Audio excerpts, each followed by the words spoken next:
Notre invité ce matin, François Ruffin, député de la France Insoumise. Bonjour. Bonjour, M. Bourdin. D'ailleurs, pas député de l'espace Whirlpool. Hein.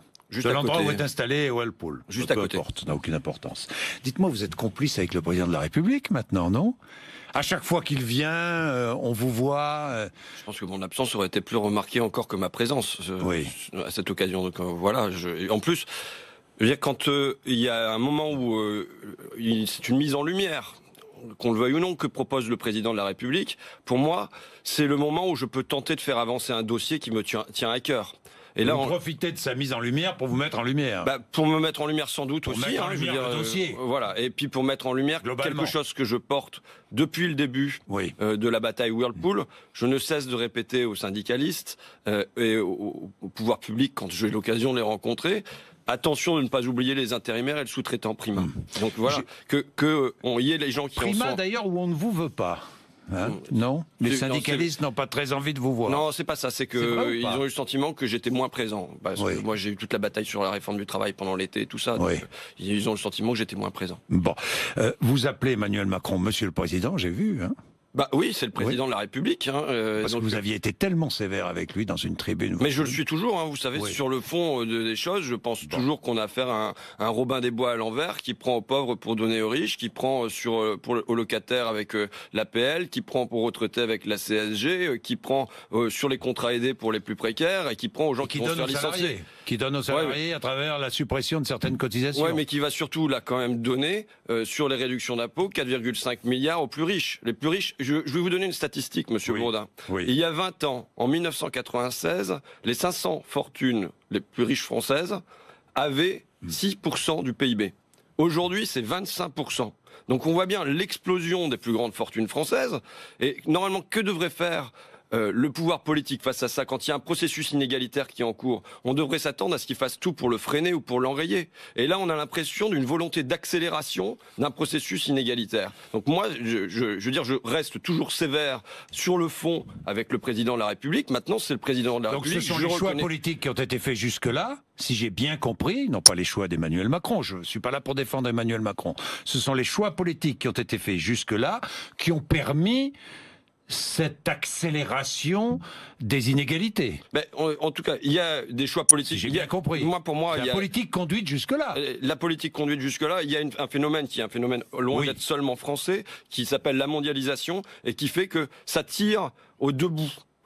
À l'intérieur du pays, il y a une polarisation. Donc voilà, ça c'est pas un phénomène strictement français. Maintenant, je le redis, quand on a ça en face, quel est le rôle du pouvoir politique? C'est de tout penser. Comment je vais faire pour réduire les inégalités? Comment je vais faire pour que le capital se polarise pas? Mais lorsque 236 salariés sur 283 sont repris sur le site Whirlpool, vous êtes heureux, j'imagine. Ben oui, mais je le dis. Pour une fois, on a un verre qui est à moitié plein, donc j'en suis satisfait. On a eu assez de choses. Un combat qui a été mené finalement en commun, quoi.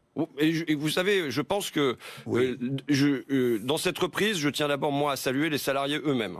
Oui. Parce que si dialogue jamais social maintenu dans l'entreprise, important. Tout à fait. Important. Mais autre chose auparavant, si c'était pas mobilisé. Pas de casse de l'outil de travail. Vous me laissez parler, Monsieur Bourdin, non, mais moi je vous finis. Pas de casse de l'outil de travail. Allez-y. Si jamais les salariés s'étaient pas mobilisés comme ils l'ont fait ce printemps, ça serait passé à la trappe comme tout le reste. Comme des tas de boîtes passent à la trappe aujourd'hui. Simplement, ils se sont mobilisés au bon moment pour attirer le regard de l'opinion publique et du coup des pouvoirs publics. Ce qui a fait qu'il y a eu un rapport de force qui a été installé dans la balance, qui a permis que les pouvoirs publics s'adjoignent aux salariés, aux syndicalistes, pour venir peser contre Whirlpool et arracher quand même des sommes qui sont assez importantes. Là, le repreneur repart avec 45 000 euros par salarié. Donc ça, c'est le fruit d'un rapport de force. Et ensuite, les syndicalistes ont construit ça intelligemment. Whirlpool, pour préciser les choses, va verser 45 000 euros par salarié repris. Oui. C'est Whirlpool qui va verser. Il me semble, logique. Ce qui me paraît logique. 12 millions d'euros, donc versés, ça représente 12 millions d'euros par Whirlpool, plus 4 millions de primes de l'État pour le repreneur, qui s'est engagé à monter les effectifs jusqu'à 380. Vous lui faites confiance ? Au président du MEDEF de la Somme? Écoutez, moi je pense que quand on a un attachement à son territoire, on a une réputation locale, et sans doute qu'on a plus envie de maintenir sa bonne réputation localement que quand on a un fonds de pension qui se trouve à l'autre bout de la planète. Donc c'est plus rassurant. Oui, pour moi, ça me paraît plus rassurant ce fonctionnement-là. Voilà. Maintenant, il va sans doute se poser des problèmes salariaux et ainsi de suite, comme il se pose dans toutes les entreprises, peut-être. Mais voilà. Mais en tout cas, je préfère que ça soit ce type de reprise-là plutôt que un fonds anonyme qui nous arrive d'outre-Manche, quoi. Est-ce que vous regrettez d'avoir dit qu'il fallait brûler la maison du président de Whirlpool? J'ai pas dit ça. Pas dit ça exactement, mais quand même. Non. Mais alors, quand même. je vais redire. Alors allez-y quand même. Ce que je dis, ce que j'ai vu, la fête de l'UMA. Ce que je voyais, mais je l'ai dit pendant toute ma campagne. Je l'ai répété 50 fois, ça. Vous voyez? Bon, donc à ce moment-là, on a choisi de le sortir, et puis voilà. Puis ça fait des tweets dans tous les sens. Oui, mais ce que j'ai dit, et ce que j'ai dit, faut l'assumer. Ce que j'ai dit aux salariés, c'est, écoutez. Là, souvent, quand on allait sur le parking de l'usine, ils s'en prenaient aux assistés ou aux réfugiés. Mais je leur ai dit, parce que c'est ce qu'ils voyaient à la télévision, ou bien c'est ce qu'ils voyaient à côté de chez eux, des gens qui voulaient pas travailler, tout ça. Je leur disais, imaginez qu'en face de chez vous, quand vous sortez de l'usine, vous avez là la baraque du patron de Whirlpool qui, lui, gagne 12 millions d'euros par an. Cette baraque, elle a 80 chambres, elle a 47 salles de bain, elle a une piscine en sous-sol, elle a des terrains de tennis découverts, elle a un accès direct à la plage. Vous verriez ça, vous vous diriez immédiatement, mais c'est là que va le fruit de mon travail, c'est lui qui m'escroque, et enfin voilà. Et votre colère, elle irait directement vers ça, et vous auriez envie de brûler la maison du patron de Whirlpool. J'ai jamais invité à aller brûler la maison du patron de Whirlpool, mais vous auriez envie de ça. Vous verriez quel est votre adversaire. Simplement, le problème qu'on a, c'est qu'il s'est installé une distance géographique entre le capital et le travail. C'est-à-dire que les salariés ne voient pas où va leur plus-value. Bernard Arnault, le héros de mon film, merci patron, je veux dire, les Clure ne voient jamais le yacht de Bernard Arnault, ils voient pas son hôtel enfin je sais pas, à Megève, c'est à Courchevel, je crois, ils voient pas sa résidence à Saint-Tropez, ils voient pas tout ça. Donc du coup, ils se disent pas, ah mais bon sang, c'est là que va mon argent. Et donc, le travail politique que moi j'ai à faire, c'est de lier ça. C'est de relier le capital et le travail, alors qu'ils se trouvent dans des espaces géographiques qui sont hyper distants. Alors, je ne vais pas défendre Bernard Arnault, je ne vais pas défendre les milliardaires, je voudrais simplement vous poser une question. Qui sont ceux qui investissent ? Qui sont ceux qui prennent des risques, si ce n'est les chefs d'entreprise? Oui, mais moi je suis un petit entrepreneur aussi, à titre associatif. Bah, vous investissez. Oui, mais vous prenez des risques. Oui, mais et c'est pas facile, c'est dangereux. Du coup, oui, mais vous savez, après, à partir d'un certain moment, vous voyez par exemple Christophe Castaner et de se trouver ce samedi chez Sanofi Saint-Élabo. Et il a dit, on n'a pas le droit de critiquer les entreprises qui réussissent. On ne doit pas.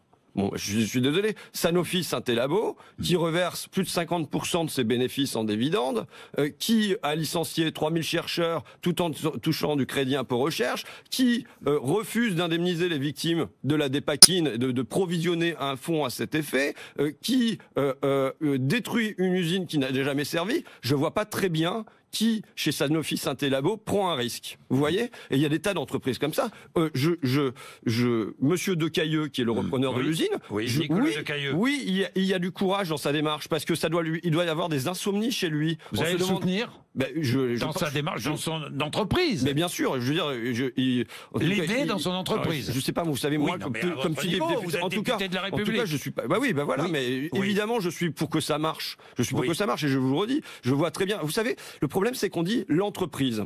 L'entreprise, ça veut rien dire. C'est comme quand on dit les poissons. Mais dans les poissons, il y a des requins et il y a des sardines. D'accord? Eh ben, moi, l'entreprise, les petits entrepreneurs, les PME et ainsi de suite, oui, je les soutiens. Mais si c'est pour soutenir Whirlpool, qui, dans le même temps, là, au premier trimestre, a augmenté ses dividendes de 10% pour les verser aux actionnaires, quand dans le même temps, il supprimait l'usine d'Amiens pour aller chercher des salaires moins chers en Pologne. Mais où est le risque? Vous voyez? François Ruffin, pourquoi est-ce que... nouvelle manifestation des Insoumis bientôt ou pas? Prévu ou pas? Non, parce que j'avais entendu parler de déferlante sur les Champs-Élysées. 1 million de personnes, c'est Jean-Luc Mélenchon qui avait dit ça, non? Mais vous êtes un peu en marge, finalement, des Insoumis. Non, mais vous savez, moi... François Ruffin, vous êtes très François Ruffin, vous avez raison d'ailleurs. Restez indépendant. Moi, j'ai dit pendant ma campagne électorale que je souhaitais voter en mon âme et conscience. Voilà. Et vous pourriez voter des textes que ne voteraient pas les Insoumis? Oui, oui, bien sûr. J'ai même déposé un amendement, pour vous dire, lors de la loi de moralisation, ce qui a changé, loi confiance, machin, en disant, il devrait être interdit à un parti ou à un chef de parti de donner des ordres ou de menacer ses députés. Bon, et ça a été accepté par les Insoumis, c'est En Marche qui a refusé ça. Voilà, c'est dommage. Donc, vous voyez, donc oui. moi, c'est pour dire que si je tiens à dire que moi, j'en suis dans une démarche de proposition. Je ne cesse de faire des amendements de propositions. Par exemple, sur la loi terrorisme, là, j'ai fait des amendements pour qu'on cesse de verser de l'argent, des ventes d'armes au Qatar et ainsi de suite. Bon, alors François Ruffin, 2 questions. Donc pas de manifestation des Insoumis, pas de manifestation prévue. Pourquoi est-ce que les syndicats ne veulent pas de vous, ne veulent pas défiler avec vous, ne veulent pas... Moi, je sais pas, je défile avec les syndicats sans aucune difficulté. Mais au niveau national. Vous savez, après la charte d'Amiens, la différence entre la politique et le monde syndical et tout ça, bon, bah, il y a un truc qui est historique. Vous dites manifester contre le code du travail, ça ne marchera pas. Hein. Non, moi, ce que je pense, c'est que... c'est pour ça que je pense que c'est une loi qui est grave pour les salariés, qu'elle va avoir de graves conséquences. Je pense que le budget, non, c'est pas trop tard, mais je pense que le budget présenté là, il est aussi catastrophique et tout ça. Maintenant, je sais aussi ce qu'il peut y avoir de dur dans le fait de repartir dans une mobilisation, alors que l'an dernier, on a eu la mobilisation sur la loi travail, quoi. Donc, pourquoi est-ce que vous avez voté contre la loi antiterroriste du gouvernement? Vous avez voté contre? Moi, j'étais pas à l'Assemblée hier, mais je pense que j'avais une délégation pour voter contre. Oui. Alors moi, pourquoi ce que je vois alors il y a eu des tas de réactions, vous savez, de la Ligue des droits de l'homme, de l'ONU et tout ça pour se dire que ce texte mettait en cause gravement les libertés. Donc c'est pas un truc de gauchiste essolé. Ça c'est la première chose. Ensuite, moi, ce que j'ai tenté de porter pendant les débats dans l'hémicycle, c'est que aussi on vise le financement du terrorisme. Et là, c'est rien. Il y a rien. Il y a eu le refus de tout, et y compris par exemple sur les ventes d'armes, que simplement le Parlement puisse avoir une visibilité sur ce qui est vendu quand même. 8 milliards de vendus, ou 7 milliards de vendus depuis 5 ans d'armes au Qatar. Le Qatar dont on sait qu'il héberge des gens qui financent le terrorisme. Il y a un bouquin qui est sorti, qui s'appelle Nos très chers émirs, qui livre les noms de ces personnes qui sont abritées, qui va même les rencontrer, des personnes qui au Qatar sont là et financent le terrorisme. Et là-dessus, il n'y a rien du tout. Quand de la même manière que dans les Panama Papers, il était révélé que ça servait au financement du terrorisme, ces paradis fiscaux et tout ça, c'est le responsable d'Europol qui le disait. Là, il y a un refus d'En Marche d'introduire des législations plus fortement contraignantes sur le financement du terrorisme. Est-ce qu'il y a une certaine complaisance en France envers l'islam radical, sincèrement? En tout cas, de ma sincèrement. Part. Moi, vous savez, de votre part. Moi, je parle pour moi. Moi, je parle pour moi. Mais est-ce que vous pensez qu'il y a une certaine complaisance parfois? Moi pas, en tout cas. Voilà, je veux dire, moi, j'ai pas le sentiment qu'à l'Assemblée nationale, il y a eu des propos. Pardon, mais quand votre collègue Daniel Obono, pardonnez-moi, j'y reviens parce que cette phrase a beaucoup marqué, dit un chauffeur de la RATP qui refuse de conduire un bus après une femme peut être simplement sexiste. Oui, est-ce que vous pensez qu'un chauffeur de bus de la RATP qui refuse de conduire après une femme peut être aussi sexiste? En tout cas, moi, c'est une. Pour vous, il est radicalisé ou pas? En tout cas, c'est une pratique que je condamne. Je veux dire. Est-ce qu'il est pour vous radicalisé? Manifestement. Je veux dire, je connais pas l'individu, je connais pas le cas. Non, mais voyez. Ça existe. Ça existe. Oui, d'accord. Moi, je demande à rencontrer les choses, à les connaître un peu mieux. Mais en effet, moi, ça me paraît pas. Pour vous, il est radicalisé. Radicalisé. Bon, enfin, en tout cas, ça va pas bien, quoi. Et voilà, moi, ça me convient pas du tout. Ça me convient pas du tout. C'est clair et net. Oui. Non, mais je veux dire, si on peut pas travailler avec des femmes, je veux dire, où on va, quoi. Oui. Vous lui en parlerez à Daniel Obono, oui, mais bon. Bon. La Catalogne. Défendez-vous. Vous savez, si vous cherchez tous les sujets de divergence qu'il peut y avoir à l'intérieur. Non, mais voilà, mais bon. Je cherche pas le sujet de divergence. Je cherche à vous écouter et à entendre votre voix, qui est parfois un peu divergente, pardon. Non, mais vous le savez, vous l'assumez d'ailleurs. Oui, pas de problème. La Catalogne, est-ce que vous défendez l'indépendance de la Catalogne? Bon, écoutez, difficile à dire. Je suis pas un spécialiste de la géopolitique et j'ai toujours dit, moi, que avec mon journal Fakir, je déléguais ça au monde diplomatique. Vous voyez, donc j'en suis pas un spécialiste. Maintenant, je veux dire, je ne peux pas regarder avec un peu d'émotion et de tendresse quand il y a un peuple qui aspire à quelque chose et qui aspire collectivement, qui monte un vote ensemble. Enfin, je peux pas ne pas avoir une tendresse pour ça. L'Union européenne doit intervenir, pourrait servir de médiateur. Je veux dire, même la France, elle a. Oui. On peut pas considérer que ça soit une affaire qui nous est étrangère. S'il y a un nouvel État qui se crée à nos portes, de toute façon, donc il faut qu'il y ait des discussions, évidemment. Mais vous avez co-signé l'amendement demandant la suppression du drapeau européen dans l'hémicycle, dans l'Assemblée nationale, oui. Non mais c'est un amendement de groupe, quoi. Oui. Non mais vous n'avez pas trop lu. Non. Mais alors je vais vous dire la réalité du travail parlementaire. Un jour on pourra en discuter, mais c'est une avalanche de trucs dans tous les sens. Hein. Là ce matin il y a une proposition de loi sur l'agriculture et je dois y être. Cet après-midi il faut poser une question sur Alstom. En même temps il y a la loi sur les hydrocarbures. Je veux dire de toute façon.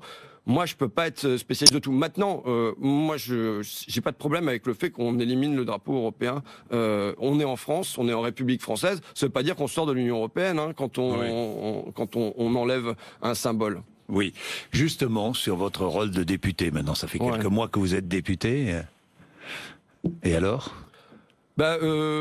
Moi, ce que je vois, ce que je savais, mais maintenant je le ressens. Vous dites que l'Assemblée nationale, c'est du flan. Oui, c'est ce que vous avez dit fin août. Mais c'est du flan, vraiment. C'est-à-dire que c'est une chambre d'enregistrement des désirs du président. Et y compris les députés de la majorité peuvent s'y accorder. Quand on voit que même parfois et souvent, les amendements proposés par la majorité sont écrits par les ministères, je pense que ça pose un grave problème.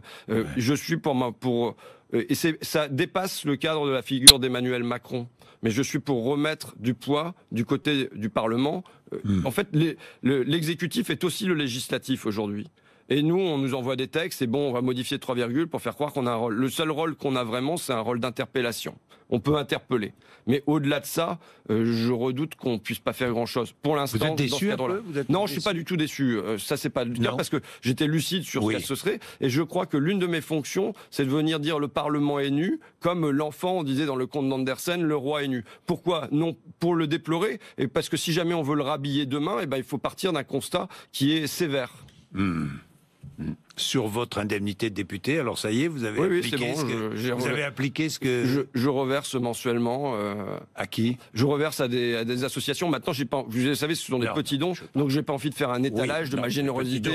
Petit don, ça fait quand même plus de 4 000 € par mois ou 5 000 € par mois. 3 000 € par mois, oui. Voilà. Vous gardez le SMIC un peu plus, c'est ça. Avec ce que j'aurais payé comme impôt sur le revenu, voilà. Sur le revenu de l'Assemblée nationale. Voilà. François Ruffin. Bien. Et donc ça, c'est bien plus que ce dont vont bénéficier les intérimaires. Vous restez député reporter. Tout à fait. C'est la fonction. C'est un peu ce que vous avez fait hier, quoi. Hier, je voulais aussi aider Emmanuel Macron à sortir des sentiers battus de sa com et des cordons de police. Je voulais l'aider à rencontrer des contrats aidés. Je voulais l'aider à rencontrer un peu une autre France. Vous savez, il y a un événement. Une France précaire. La France des contrats aidés. La France de l'intérim. Est-ce que vous êtes favorable à la suppression de l'intérim, d'ailleurs, à la France insoumise ? Je sais pas, moi, en tout cas, quand vous êtes sur comme chez Whirlpool, où il y a 70% d'intérimaires, la suppression immédiate de l'intérim, j'y pense pas. Par contre, il y a déjà des lois qui existent sur l'intérim. Par exemple, Whirlpool n'a pas respecté ses lois. Je veux dire, on a eu, depuis 1998, il n'y a pas d'embauche chez Whirlpool. Donc ça veut dire que tout a fonctionné avec de l'intérim. Je vous dis, sur les lignes, c'était 70% sans doute hier.